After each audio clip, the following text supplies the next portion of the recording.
सारी चिंताएं दूर कर देगी भगवान श्री कृष्ण की ये कहानी जरूर सुने। भगवान श्री कृष्ण की कथा।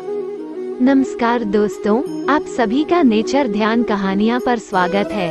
दोस्तों, आज के इस वीडियो के जरिए मैं आपके साथ भगवान श्री कृष्ण की कहानी शेयर करने वाला हूँ, जो आपकी सारी चिंताएं दूर कर देगी। दोस्तों, आपको इस कहानी से बहुत कुछ सीखने को मिलने वाला है, इसलिए इस कहानीपन को अंत तक ध्यान से जरूर सुनिए। और अगर आपने अभी अपने YouTube चैनल नेचर ध्यान कहानियाँ को लाइक सब्सक्राइब नहीं किया है तो फटाफट कर लीजिए। तो चलते हैं बिना समय को गवाए हुए कहानी की शुरुआत करते हैं। दोस्तों, इस कहानी की शुरुआत होती है एक बिजनेसमैन से, जो अपने बिजनेस को लेकर काफी चिंता किया करता था कि क्या होगा आगे आने वाले कल में और कैसे काम आगे बढ़ेगा और उनके इस व्यवसाय को उनका बच्चा संभाल पाएगा या नहीं। दोस्तों, उस बिजनेसमैन का एक लड़का भी था जो उनसे काफी बार कहता रहता था कि पापा, आप मुझे हमारे इस बिजनेस को संभालने का एक मौका दीजिए, क्योंकि अब मुझे भी बिजनेस करना आ गया है। लेकिन वो व्यक्ति कभी भी अपने बेटे को मौका नहीं देता। दोस्तों, एक दिन इस बिजनेसमैन को दिल का दौरा पड़ जाता है और इसके चलते उनको हॉस्पिटल में भर्ती किया जाता है। जैसे ही ये खबर उनके बेटे को पता चलती है, उनका बेटा दौड़कर के हॉस्पिटल में पहुंचता है। बेटा हॉस्पिटल में पहुंचने के बाद उसने ये देखा कि उसके पापा अब एडमिट है और डॉक्टर्स ने उससे ये कहा कि आपके पापा अब पहले से थोड़ा ठीक है और धीरे धीरे करके वे अब रिकवर हो जाएंगे। फिर उस लड़के ने अपने एक दोस्त को कॉल करके वहाँ पर बुला लिया। फिर उसका दोस्त वहाँ पर आता है और उससे पूछता है कि क्या हुआ भाई। फिर उस बिजनेसमैन के लड़के ने अपने दोस्त से कहा कि मेरे पापा को दिल का दौरा आया है और उन्हें अस्पताल में एडमिट किया हुआ है। इसके बाद उस बिजनेसमैन का लड़का अपने दोस्त से कहता है कि चल ना, जरा बाहर चल के आ जाते हैं, बहुत देर हो गई है इधर। और फिर वो दोनों अस्पताल से बाहर चले जाते हैं। जब वो दोनों अस्पताल से बाहर निकले तब उनको एक आइसक्रीम वाला दिखाई देता है। फिर उस बिजनेसमैन के लड़के ने अपने दोस्त से कहा है कि भाई आ जाओ, आइसक्रीम खाते हैं। ये बात सुनकर उसका दोस्त थोड़ा चौंकता है और मन ही मन कहता है कि अरे ये क्या पागलपन है, पापा अंदर भर्ती है और ये यहाँ पर आइसक्रीम खाने की सोच रहा है।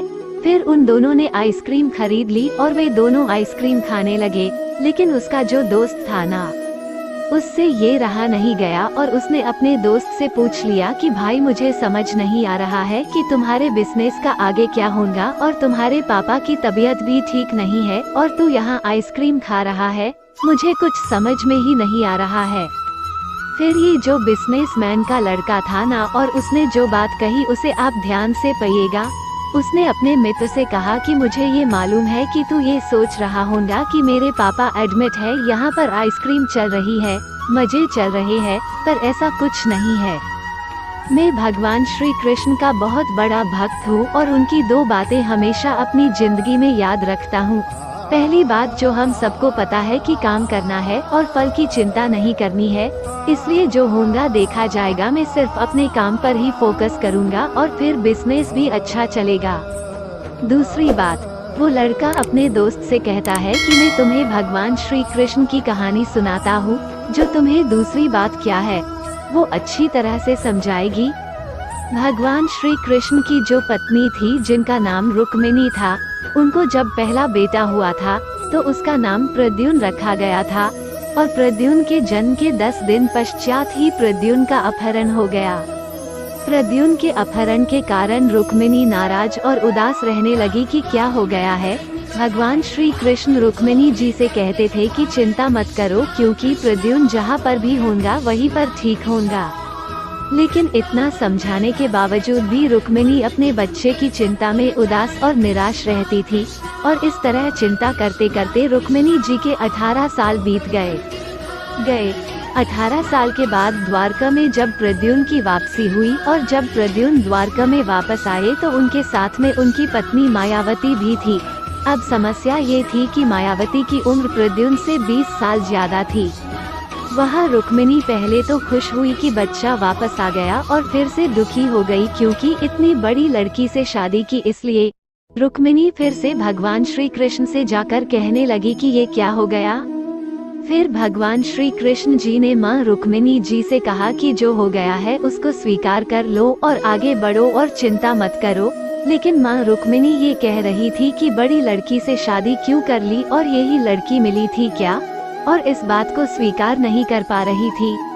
इसके कारण 8 साल तक माँ रुक्मिणी जी दुखी और निराश रही और 8 साल के बाद रुक्मिणी जी ने ये स्वीकार कर लिया कि प्रद्युम्न ने जो ये शादी करी थी वो ठीक है और इसके लिए ज्यादा चिंता करने की जरूरत नहीं है, और उस शादी को उन्होंने स्वीकार कर लिया।